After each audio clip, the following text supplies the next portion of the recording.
జాబిల్లి దూర ప్రాంతాల నుంచి తెచ్చిన మట్టి నమూనాలపై పరిశోధనలు చేసేందుకు దరఖాస్తు చేసుకోవాలని అంతర్జాతీయ శాస్త్రవేత్తలను చైనా ఆహ్వానించింది. అయితే ఆ సహకారానికి పరిమితులుంటాయని, ముఖ్యంగా అమెరికాతో పరిమితులు ఎక్కువగా ఉంటాయని పేర్కొంది. నాసాతో ప్రత్యక్ష ద్వైపాక్షిక సహకారాన్ని యుఎస్ నిషేధించినందున ఈ పరిమితులు విధిస్తున్నట్లు స్పష్టం చేసింది.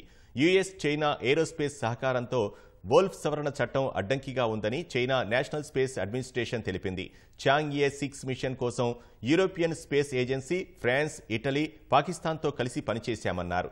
సోమవారం చైనీయులు 20,50,000 ఏళ్ల నాటి చంద్రుని పురాతన అగ్నిపర్వత శిలలను తీసుకొచ్చారు. మనకు కనిపించే చంద్రుడు, కనిపించని చంద్రుడు మధ్య భౌగోళిక వ్యత్యాసాన్ని అధ్యయనం చేసేందుకు 2 కిలోలు ఉన్న ఎక్కువ మట్టిని సేకరించినట్లు సమాచారం. జాబిల్లి దక్షిణ ధ్రువంలోని కఠినమైన పర్వతాలు, క్రేటర్లు ఉండే ఐట్కెన్ బేసిన్లో చైనా ప్రోబ్ దిగింది. అక్కడ డ్రిల్ చేసి అనేక ఉపరితల పొరల నుంచి నమూనాలు సేకరించింది.